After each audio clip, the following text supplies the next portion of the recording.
Everyone, welcome to SCS Online Class 6. Today we are going to start our third chapter. Now continue exercise 3.3. Question number 13. Which of the following statement are true? कौन कौन से statement ऐसे हैं जो true है? Okay, first question, every multiplication fact for two distinct non zero whole numbers gives two corresponding division facts. First question apply करोगे आप.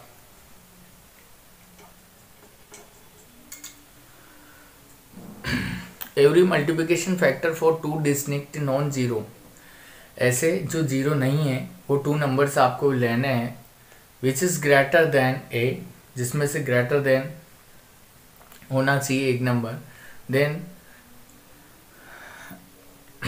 Non zero whole numbers given to corresponding division factor. Corresponding division factor का mean होता है एक दूसरे से आपस में डिवीजन होना चाहिए. क्या होना चाहिए?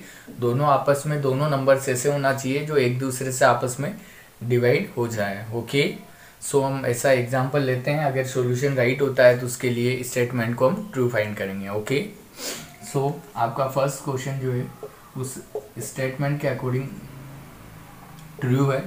ऐसा है, फर्स्ट स्टेटमेंट आपका ट्रू है because let two numbers are let two numbers are 2 and 7. 2 multiply 7 करता हूँ मैं तो 14 फाइंड होता है. मुझे कितना फाइंड होता है? 2 multiply 7 equal to 14. Then we have 2,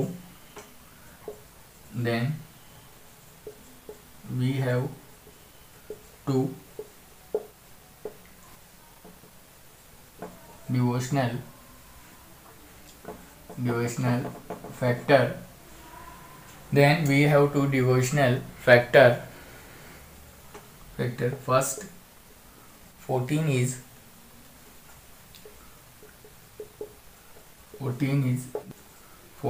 divisible by 2 और सेकंड होगा आपका 14 is divisible by 7. Okay, 14 is divisible by 2, 14 is divisible by 7. Okay, two numbers ऐसे हैं जो 14 को दोनों ही डिवाइड कर सकते हैं. ऐसे टू नंबर्स आपको लेट करने थे और फाइंड करना था कि ये स्टेटमेंट आपका ट्रू होगा या नहीं. तो हमने स्टेटमेंट को ट्रू फाइंड कर दिया. टू एग्जाम्पल, टू नंबर्स हमने लिए 2 and 7 ले लिया. 2 और 7 लेकर हमने उसको मल्टीप्लाई कराया.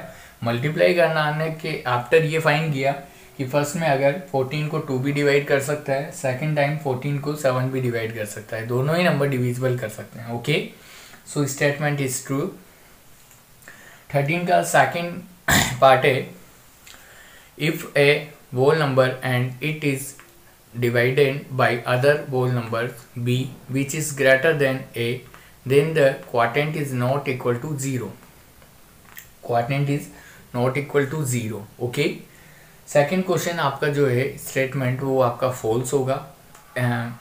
एक whole number is divided another whole number से फाइंड करते हो तो पॉसिबल नहीं हो सकता कि उसका आंसर 0 फाइंड नहीं हो.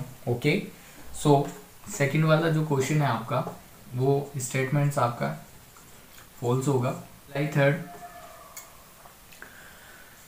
Any non zero whole number divided by itself gives the quotient 1.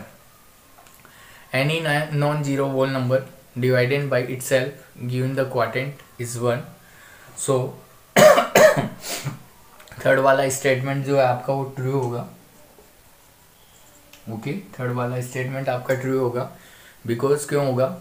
Any non zero whole number, कोई सा भी नॉन जीरो जो जीरो नहीं है उसको ले सकते हो. Divided itself the quotient equal to 1. जैसे कि आपने कोई भी नंबर ले लिया 2, तो 2 को 2 से डिवाइड करोगे आप तो आपको 1 फाइंड हो रहा है. So is equal to true. कोई सा भी नंबर लोगे उसको स्वयं से ही डिवाइड करोगे तो आंसर आपका 1 फाइंड हो जाएगा. Very simple. And fourth part, there are no distinct whole numbers a, b and c such that given है आपको क्वेश्चन में a division b division c equal to a division b division c. Okay, इसके लिए apply करना है। सो ये statement आपका true होगा। इसमें 3 नंबर्स आपको गिवन लेने होंगे, ए बी सी की 3 टर्म गिवन होगी, दोनों साइडों में आपके गिवन होल नंबर्स को पुट करोगे तो आपका स्टेटमेंट कैसा होगा, ट्रू हो जाएगा। Okay, complete question number 13। Okay, right homework, right exercise 3.3 question number 13 complete in your notebook. Okay, that's all for today. Thank you guys.